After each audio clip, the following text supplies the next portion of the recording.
Hello, ഇപ്പോൾ നമുക്ക് tutorial നോക്കിയാലോ. ഇത് ശരിക്കും വളരെ വേഴ്സറ്റൈൽ ആയിട്ടുള്ള ഒരു കാർഡ് ട്രിക്കാണ്.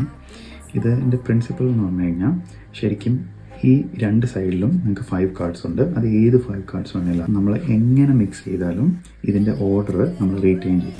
ഓക്കെ, പക്ഷേ സ്പെക്ടേറ്ററിൻ്റെ പോയിന്റ് ഓഫ് വ്യൂവിൽ നിന്ന് ഈ കാർഡ്സ് മിക്സ് ചെയ്യാനായിട്ട് തോന്നും.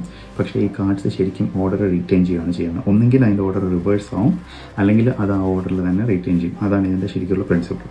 ശരിക്കും ഓരോ ആൽഫബറ്റ്സും ശരിക്കും 2 കാർഡിലായിട്ട് സ്പ്ലിറ്റ് ചെയ്ത് എഴുതിയിരിക്കുകയാണ്. ഫോർ എക്സാമ്പിൾ ഇവിടെ M ഞാനിങ്ങനെ 2 കാർഡിലായിട്ട് എഴുതിയിരിക്കുകയാണ്.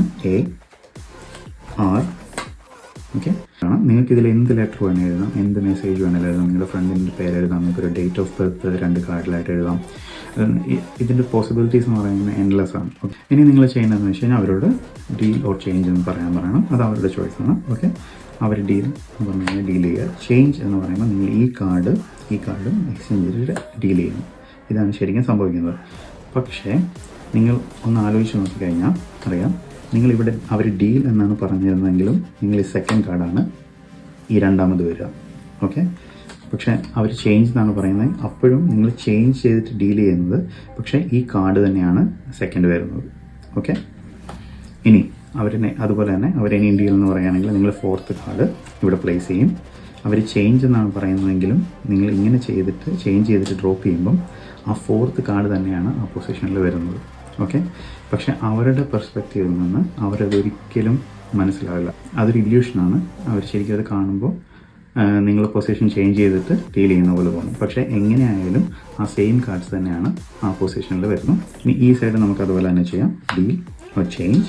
കണ്ടോ, ചേഞ്ച് എന്ന് പറഞ്ഞാലും ഡീലാണെങ്കിലും ആ സെക്കൻഡ് കാർഡ് തന്നെയാണ് ആ പൊസിഷനിൽ വരുന്നത്. Okay, change. ഇനി ഇതുപോലെ തന്നെ ഇത് എത്ര പ്രാവശ്യം വേണമെങ്കിലും മിക്സ് ചെയ്യാം. അത് നിങ്ങൾ എന്ത് ഇൻഫർമേഷൻ, എന്ത് ലെറ്റർ അതിൽ എഴുതുന്നു എന്നുള്ളത് ഡിപ്പെൻഡ് ചെയ്തിരിക്കും നിങ്ങൾക്ക് ഏത് ഓർഡറിൽ അത് വേണമെന്ന്. ഇവിടെ ഞാനിപ്പോൾ മാർക്കോ എന്ന് എഴുതിയിരിക്കുന്നതുകൊണ്ട് എനിക്ക് O ഇവിടെ സ്റ്റാർട്ട് ചെയ്യണം, M ഇവിടെ എൻഡ് ചെയ്യണം. അതുകൊണ്ട് എൻ്റെ ഫൈനൽ കാർഡ് എന്ന് പറയുന്നത് O ആണ്. ഓക്കെ, അതുപോലെ തന്നെ നിങ്ങൾ ഈ ലെറ്ററിൻ്റെ ഈ കാർഡ്സ് നിങ്ങളിങ്ങനെ 2 സൈഡിലായിട്ട് അറേഞ്ച് ചെയ്യുമ്പോൾ ഇതിൻ്റെ ഓറിയൻറ്റേഷൻ ശ്രദ്ധിക്കുക. കാരണം എനിക്ക് ഇങ്ങനെയാണ് ഇത് ജോയിൻ ചെയ്യേണ്ടത് ലെറ്റേഴ്സ് അല്ലേ, അല്ലാതെ ഇങ്ങനെ 2 സൈഡിൽ അപ്പുറം ഇപ്പുറമായിട്ട് വരാൻ പാടില്ല. അതുകൊണ്ട് ഇങ്ങനെ ജോയിൻ ചെയ്യാവുന്ന രീതിയിൽ വേണം നിങ്ങൾ ആ കാർഡിൻ്റെ ഓറിയൻറ്റേഷൻ ഫസ്റ്റ് കാർഡ്സ് ടേബിളിൽ വെക്കുമ്പോൾ ചെയ്യാം. ഓക്കെ, സോ ഈ കാർഡ്സ് നിങ്ങൾ എത്ര പ്രാവശ്യം മിക്സ് ചെയ്താലും ഈ പ്രിൻസിപ്പിൾ വെച്ചിട്ട് നിങ്ങൾക്ക് ആ കാർഡ്സ് നിങ്ങൾക്ക് ഏത് ഓർഡറിലാണോ വേണ്ടത് ആ ഓർഡറിൽ തന്നെ ഫൈനലി വരും.